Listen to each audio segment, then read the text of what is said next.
السلام عليكم ورحمة الله وبركاته. أعوذ بالله من الشيطان الرجيم. بسم الله الرحمن الرحيم.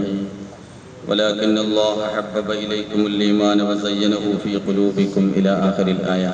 മുഅ്മിനീങ്ങളെ, അല്ലാഹു സുബ്ഹാനഹു വ തആല നാം ഒരുമിച്ച് കൂടിയതുപോലെ നാളെ അവന്റെ ജന്നാത്തുൽ ഫിർദൗസിൽ ഒരുമിച്ച് കൂട്ടി അനുഗ്രഹിക്കട്ടെ. പരിശുദ്ധമായ പവിത്രമായ റമളാൻ ശരീഫ് നമ്മിലേക്ക് വരാനിരിക്കുകയാണ്.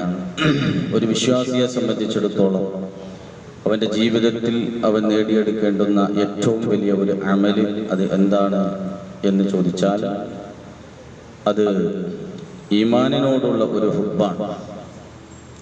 ഹുബ്ബ്, മഹബ്ബത്ത്, സ്നേഹം. ഖുർആൻ പറഞ്ഞല്ലോ, ഹബ്ബബ ഇലൈക്കുമുൽ ഈമാൻ വസയ്യനഹു ഫീ ഖുലൂബിക്കും. മുഅ്മിനീങ്ങളെ സംബന്ധിച്ച് പറയുകയാണ്, നിങ്ങൾക്ക് ഈമാനിനോട് വലിയൊരു ഇഷ്ടമുണ്ടാവും. ആ ഈമാൻ നിങ്ങളുടെ മനസ്സിൽ വലിയ ഭംഗിയായി നിങ്ങൾക്ക് അല്ലാഹു തോന്നിപ്പിക്കുകയും ചെയ്താൽ അവനാണ് വിശ്വാസം. അപ്പൊ ഈമാൻ, അതിനോട് ഹുബ്ബുണ്ടാവുക, ഇതൊക്കെ ഒരു മനസ്സിന്റെ, നമ്മുടെ ഖൽബിന്റെ ഉള്ളിൽ ഉണ്ടാകേണ്ടുന്ന വികാരങ്ങളാണ്. അതാണ് നമ്മുടെ സെൻട്രൽ പോയിന്റ്. ഒരു മനുഷ്യന്റെ ഏറ്റവും വലിയ അമൽ ഏതാന്ന് ചോദിച്ചാൽ തഹജ്ജുദ് നിസ്കരിക്കുക എന്നല്ല ഉത്തരം. തഹജ്ജുദ് നിസ്കരിക്കാൻ നല്ല പണിയാണ്. കാരണം രാത്രി ഉറക്കത്തൊക്കെ നീച്ച് പ്രത്യേകിച്ച് തണുപ്പൊക്കെ ആണെങ്കിൽ ഉദൂ കൊടുത്ത് നിസ്കരിക്കുക എന്ന് പറഞ്ഞാൽ നല്ല പണിയാണ്. അപ്പൊ നമ്മൾ വിചാരിക്കും തഹജ്ജുദ് നിസ്കരിക്കുക എന്ന് പറഞ്ഞാൽ വലിയൊരു കാര്യപ്പെട്ട ആളാന്ന് വിചാരിക്കും. ഒന്നുമില്ല. തഹജ്ജുദ് നിസ്കരിക്കുക ഏറ്റവും വലിയ ശ്രേഷ്ഠമായ സുന്നത്ത് നിസ്കാരം പെരുന്നാൾ നിസ്കാരം, തഹജ്ജുദൊന്നുമല്ല. അപ്പൊ ശരീരം കൊണ്ട് കുറെ മല്ലിക്കെട്ടുക എന്നുള്ളതല്ല ഇസ്ലാം. മനസ്സുകൊണ്ട് മല്ലിക്കെട്ടുക എന്നുള്ളതാണ്. മനസ്സുകൊണ്ട് മല്ലിക്കെട്ടാൻ നല്ല പണിയാണ്. അതുകൊണ്ട് തന്നെയാണ് അള്ളാഹു മനുഷ്യന്മാർക്കിടയിലും മനസ്സ് കാണാത്തൊരവസ്ഥ ഉണ്ടാക്കിയത്. കാരണം നമ്മളൊക്കെ മനസ്സ് കാണുകയാണെന്നുണ്ടല്ലോ വെടിവെക്കും ആൾക്കാർ. കാരണം ആ ജാതി വൃത്തികെട്ട ജന്തുക്കളായിട്ടായിരിക്കും നമ്മൾ നടക്കണ്ടാവുക. പക്ഷെ ഇസ്തിരിട്ട കുപ്പായോ നല്ല ഉഷാറായിട്ടുള്ള ശരീരം കാര്യങ്ങളൊക്കെ ആയിട്ട് വണ്ണം തടിയൊക്കെ ആയിട്ട് എന്താ ചുരുക്കുകയാണെന്ന് വിചാരിച്ചാൽ അതാണ് സംഭവം.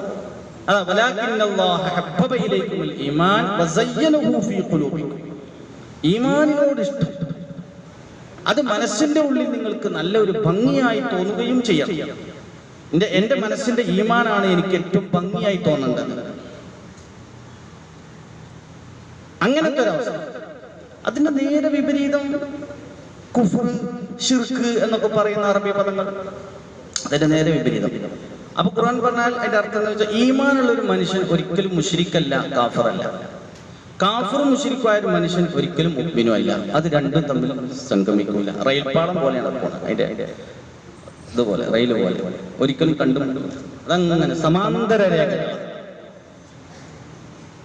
മുകാശഫത്തുൽ ഖുലൂബിൽ കാണാം, ശഅബാൻ മാസം വന്നാൽ തഹിറു അൻഫുസകും, നിങ്ങളുടെ മനസ്സിനെ നിങ്ങൾ ശുദ്ധീകരിക്കുക. അപ്പൊ ഈ മനസ്സിനെ ശുദ്ധീകരിക്കുക എന്നത് ഏറ്റവും വലിയ പ്രധാനപ്പെട്ട അമല് അതാണ്. ഹസൻ ബസ്രിയെ സംബന്ധിച്ചിട്ട് ഒരു ചരിത്ര സംഭവം ചരിത്രത്തിൽ നിന്ന് ഉദ്ധരിക്കപ്പെട്ടത് കാണാൻ കഴിയുന്നുണ്ട്. ഒരു വൃക്ഷത്തെ ആരാധിച്ചിരുന്നു ഒരു വിഭാഗം ആൾക്കാർ. കുറച്ച് ആൾക്കാർ ഒരു മരത്തിനെ എങ്ങനെ ആരാധിക്കുക. അപ്പൊ ഇയാള് അള്ളാഹിനോട് വലിയ ഇഷ്ടമുള്ള ആളാണ്. അപ്പൊ അയാൾ ആ മരം മുറിക്കാൻ പോയി. ആ മരം മുറിക്കാൻ പോയപ്പോ അവിടെ മനുഷ്യരൂപത്തിൽ ഇബ്ലീസ് വന്നു, പിശാച്. ഇബ്ലീസ് പലപ്പോഴും മനുഷ്യന്റെ രൂപത്തിൽ വന്നത് ചരിത്രത്തിൽ ഒരുപാട് സംഭവങ്ങൾ ബുഖാരിയിലടക്കം അങ്ങനെ ഉണ്ട്. അപ്പൊ ഇയാളുമായിട്ട് ഫൈറ്റ് ചെയ്തു. ഇബ്ലീസ് പറഞ്ഞത് മുറിക്കരുത്, അയാൾ പറഞ്ഞു ഞാൻ മുറിക്കുന്നു. അങ്ങനെ ഇബ്ലീസ് അയാൾ മുമ്പിൽ തോറ്റു. ഇത് ചരിത്രം, ഇതിന്റെ ഒരു ആശയമുണ്ട്. അതാണ് അവിടേക്ക് നിങ്ങൾ ശ്രദ്ധ കൊണ്ട്. ഇബ്ലീസ് അവിടെ തോറ്റു, പിശാച് തോറ്റു ഈ മനുഷ്യന്റെ മുന്നിൽ. അപ്പൊ പിശാച് പറഞ്ഞു, ജയിക്കണല്ലോ, ഇത് മുറിച്ചില്ലെങ്കിൽ ആൾക്കാർ എന്ന് രണ്ട് ദീനാർ തരാന്ന്. അപ്പൊ ഇമ്മ വീണു മൂപ്പരി. കാരണം പൈസമ വിൽക്കാത്തൊരു മനുഷ്യൻ ഉണ്ടാവില്ല. മൂപ്പരിമ്മ വീണു. അപ്പൊ അങ്ങനെ കുടിയിൽ പോയി. എന്നും 2 റുപ്യ 2 ദീനാർ ഇങ്ങനെ കിട്ടുകയാണ്. അപ്പൊ അങ്ങനെ കടന്നു. ഇബ്ലീസ് ഇത് ഇടക്ക് വെച്ച് നിർത്തി, കൊടുക്കൽ നിർത്തി. അങ്ങനെയാണ് ഈ അടികൂടെ വാങ്ങുന്ന സാധനം നിന്ന് കഴിഞ്ഞാലും പിന്നെ പ്രശ്നമാവും. അപ്പൊ അത് നിന്നപ്പോ പ്രശ്നമായി. അയാൾ പിന്നെ മുറിക്കാൻ. അപ്പൊ ഇബ്ലീസ് അയാളെ മനുഷ്യന്റെ രൂപത്തിൽ വന്നിട്ട് അയാളെ തിരിഞ്ഞപ്പോ ഈ മനുഷ്യന് ഇബ്ലീസിനെ തോൽപ്പിക്കാൻ കഴിഞ്ഞില്ല. കാരണം എന്താ? ആദ്യം വന്നപ്പോ അയാൾക്കൊരു ഇഖ്ലാസ് ഉണ്ടാകുന്നു. എന്ത്? അള്ളാഹുവിനെതിരെ ആരാധിക്കപ്പെടുന്ന മരം മുറിച്ച ആളാണെന്ന് അയാളെ മനസ്സിലുണ്ടാകുന്ന ഇഖ്ലാസ്. അവിടെ ഇബ്ലീസ് തോറ്റു. ഇപ്പൊ വന്നത് പൈസ നിന്നപ്പോ വന്നതാണ്. അപ്പൊ ഇബ്ലീസ് അവിടെ ജയിച്ചു. അതാണ് നിയ്യത്ത് എന്ന് പറഞ്ഞ സാധനം. അതാണ് നിയ്യത്തിന്റെ കരുത്ത് എന്ന് പറഞ്ഞാൽ അത് വളരെ വലുതാണ്. അതുകൊണ്ടാണ് സഹീഹുൽ ബുഖാരി തന്നെ തുടങ്ങുന്നത് ഇന്നമൽ അഅ്മാലു ബിന്നിയ്യാത്ത്. സഹീഹുൽ ബുഖാരി എന്ന് പറഞ്ഞാൽ അസഹുൽ കുതുബി ബഅദ കിതാബില്ലാഹി സഹീഹുൽ ബുഖാരി എന്നാ. ഖുർആൻ കഴിഞ്ഞാൽ പിന്നെ മുസ്ലിം ലോകത്തെ ഏറ്റവും പ്രായോഗികമായ പ്രമാണ ഗ്രന്ഥം ബുഖാരിയാണ്. ആ ബുഖാരിന്റെ ഫസ്റ്റ് ഹദീസ് കൊടുത്തിട്ടുണ്ട് എന്താ? ഇന്നമൽ അഅ്മാലു ബിന്നിയ്യാത്ത്. നിയ്യത്തുണ്ടോ അനക്കെ പിന്നെ ഈ കിതാബുകൾ കടക്കാൻ പറ്റുള്ളൂ എന്നതിന്റെ അർത്ഥം. അപ്പൊ നിയ്യത്ത് നന്നാക്കുക, അതാണ് തുഹിറൂ അൻഫുസക്കും. അപ്പൊ റമളാൻ വരുമ്പോൾ പ്രത്യേകിച്ചും ശഅബാനും റമളാനൊക്കെ ഒരുക്കി തയ്യാറാക്കിയത് നിയ്യത്ത് നന്നാക്കാനാണ്. മനസ്സിന്റെ വിചാരം, നമ്മൾ ഇബാദത്ത് എടുക്കുന്നു, നമ്മൾ നിസ്കരിക്കുന്നു. സ്വഹാബത്ത് ഒരിക്കലും ചർച്ച ചെയ്യുന്ന സദസ്സ് റസൂൽ ഇങ്ങനെ കടന്നു വരിക സല്ലല്ലാഹു അലൈഹി വസല്ലം. അപ്പൊ എന്തിനെ പറ്റി നിങ്ങൾ ആലോചിക്കുന്നത്? ചർച്ച ചെയ്യുന്നത് ഓരോ ഞങ്ങൾ ദജ്ജാലിനെ പറ്റി ആലോചിക്കുകയാണ്. മസീഹുദ് ദജ്ജാൽ അത്തയ്യാറത്തിലൊക്കെ നമ്മൾ കാവലിനെ ചോദിക്കുകയാണ് മസീഹുദ് ദജ്ജാൽ.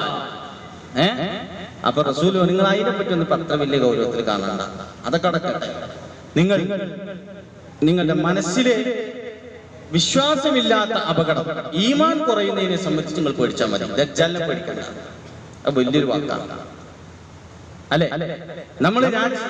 നമ്മൾ ജീവിക്കുന്ന രാജ്യത്ത് പല അപകടങ്ങളും നമ്മുടെ പ്രദേശത്ത് പലതും വരും, പല ശത്രുക്കളും നമുക്ക് വരും. പക്ഷേ ഈമാൻ ഉണ്ടെങ്കിൽ നമുക്ക് പേടിക്കണ്ട. അതേ സമയത്ത് നമ്മളെ ഉള്ളു ശരിയല്ല, പേരിൽ മാത്രമേ മുസ്ലിം ഉള്ളൂ വെച്ചെങ്കിൽ പിന്നെ ഏത് ദജ്ജാലിന്റെ മുമ്പിലും നമ്മൾ പരാജയപ്പെട്ടു പോകും. അപ്പൊ റസൂല് പറഞ്ഞതാണ് നിങ്ങൾ അങ്ങനെ ദജ്ജാലിനെ സംബന്ധിച്ചല്ല നിങ്ങൾ ഗൗരവമായിട്ട് കാണണ്ടേ. കാരണം ദജ്ജാല് വന്നാലും ഈമാനുള്ളവൻ അങ്ങനെ തന്നെ നിൽക്കുന്ന, ദജ്ജാലിന് ഈമാനുള്ളവനെ മാറ്റാൻ കഴിയില്ല. അല്ലാത്തവരൊക്കെ അന്ന് പാർട്ടി മാറും, ഗ്രൂപ്പ് മാറും. എന്താ? ദജ്ജാലിനെ പേടിച്ചിട്ട് അവന്റെ കൂടെ പോകും. ഖിയാമത്ത് ദജ്ജാൽ വരുമ്പോഴേ അതാണ് അവസ്ഥ. അപ്പൊ ഏറ്റവും വലിയ മരുന്ന് എന്താണെന്ന് ചോദിച്ചാൽ അത് ഇഖ്ലാസ്, അത് ഈമാന്, അത് മനസ്സിന്റെ ദൃഢത, അത് ഈമാനിനോടുള്ള ഇഷ്ടം, അത് വലിയ നല്ല ഭംഗിയുള്ളതായിട്ട് മനസ്സിൽ തോന്നുകയും ചെയ്യുക എന്ന ഒരു അവസ്ഥയിലേക്ക് ഒരു മനുഷ്യന്റെ മനസ്സിനെ അവൻ പരിവർത്തിതപ്പെടുത്തി കഴിഞ്ഞാൽ പിന്നെ അവൻ തഹജ്ജുദ് നീച്ചാതെ കടന്നുറങ്ങിയാലും വലിയ കുഴപ്പമൊന്നുമില്ല. ഓ സുന്നത്ത് നിസ്കരിക്കണമൊന്നുമില്ല, വലിയ കുഴപ്പമൊന്നുമില്ല. ഓ സുന്നത്ത് നിസ്കരിക്കണ്ട, അതിനല്ലേ സുന്നത്ത് പറഞ്ഞത്. ഫർള് എന്ന് പറഞ്ഞില്ലല്ലോ. ഫർള് എന്ന് പറഞ്ഞ സുന്നത്ത് എന്നല്ലേ പറഞ്ഞത്. സുന്നത്ത് ചെയ്ത് നിർബന്ധമൊന്നുമില്ല. ഈമാൻ നേരായാലും. ഈമാൻ നേരാവാത്തവനോ സുന്നത്തല്ല, സുന്നത്തിന്റെ മേലെ സുന്നത്തും ചെയ്തിട്ട് ആകപ്പാട് കെട്ടി പറഞ്ഞാലും അവിടെ ചെല്ലുമ്പോൾ പാലം കടക്കാൻ പറ്റൂല. അള്ളാഹു കാത്തിരക്ഷിക്കട്ടെ. അപ്പൊ അതുകൊണ്ട് റമളാൻ വരുമ്പോൾ നമ്മൾ കുറെ അമല് ചെയ്യണം, മറ്റേ ചെയ്യണം, ഒരുപാട് കാര്യങ്ങൾ ഓത്തും മറ്റേതൊക്കെ ചെയ്യുമല്ലോ. അതിലൊക്കെ അടിസ്ഥാനപരമായിട്ട് നമ്മൾ ഉണ്ടാക്കേണ്ടുന്ന നമ്മുടെ കഴിവ് നമ്മുടെ വിശ്വാസമാണ്. ഒരാൾ കാണാൻ വേണ്ടി നമ്മൾ നിസ്കരിച്ചു, ഒരാൾ കാണാൻ വേണ്ടി നമ്മൾ ഓതി, അല്ലെങ്കിൽ ഞാൻ വലിയ നിസ്കാരക്കാരനാണെന്ന് അറിയാൻ വേണ്ടി നമ്മൾ നിസ്കാരത്തിന് ചെയ്തു. അങ്ങനെ എല്ലാ കാര്യങ്ങളും എല്ലതും പേരിപ്പെടും. അത് നമ്മുടെ ഉള്ളു ശരിയല്ലെങ്കിൽ അതുകൊണ്ടൊന്നും കാര്യമില്ല.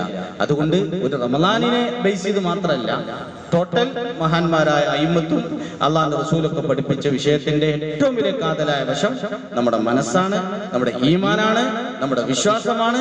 അത് സുദൃഢമാകുക. എന്നാൽ അമലുകൾ കുറഞ്ഞാലും നമുക്ക് അള്ളാഹുവിന്റെ മുമ്പിൽ വെക്കാനുള്ള ഏറ്റവും വലിയ അമൽ ഈ ഈമാൻ, ഈ ഇഖ്ലാസാണ് എന്ന് സധൈര്യം അള്ളാഹുവിന്റെ മുമ്പിൽ നമുക്ക് എണീറ്റ് നിൽക്കാൻ അള്ളാഹു ഇഷ്ടപ്പെടും. അള്ളാഹു നമ്മളെ കാത്തിരിക്കുന്നു, അവന്റെ ലിഖാഇനെ അള്ളാഹു കാത്തിരിക്കുന്നു എന്നാണ് അല്ലെ. ബുഖാരി ഇമാം വഫാത്താവുന്ന സമയത്ത്, ആ ഒരു പെരുന്നാളിന്റെ രാവിലെ വഫാത്താവുന്ന സമയത്ത് അക്കാലഘട്ടത്തിൽ ഒരാൾ സ്വപ്നം കണ്ടു. എന്താ? അള്ളാഹുന്റെ റസൂലിനെ സ്വപ്നം കണ്ടു. അപ്പൊ അള്ളാഹുന്റെ റസൂല് ബുഖാരി ഇമാമിനെ ഇങ്ങനെ വിളിക്കുക. ഒരാൾ സ്വപ്നം കാണുക. ആ സ്വപ്നം കഴിഞ്ഞ് നേരം വെളുത്ത് കുറച്ച് സമയം കഴിഞ്ഞിട്ട് ആ സമയത്ത് ബുഖാരി ഇമാമിന്റെ അവസ്ഥ എന്തായിരുന്നു എന്ന് അന്വേഷിച്ചപ്പോ ഇയാൾ സ്വപ്നം കണ്ട ഈ സമയത്താണ് ബുഖാരി ഇമാം മരിച്ചിരുന്നത് റഹിമഹുല്ലാഹ് റളിയല്ലാഹു അൻഹു. ഇത് ബുഖാരിന്റെ താരീഖിലുള്ള സംഭവം. അപ്പൊ എന്താ? ബുഖാരി ഇമാമിന്റെ ആ റൂഹിനെ അല്ലാഹുവിന്റെ റസൂൽ സല്ലല്ലാഹു അലൈഹി വസല്ലം തങ്ങൾ വിളിക്കുക. കാരണം ചേരേണ്ടതിനോട് ചേരും, ചേരേണ്ടതിനോട് ചേരും, അല്ലാതെ ചേരില്ല, അല്ലാതെ തെറിച്ചു. അങ്ങനെയാണ് അതിന്റെ അവസ്ഥ. അല്ലാഹു കാത്തിരക്ഷിക്കട്ടെ.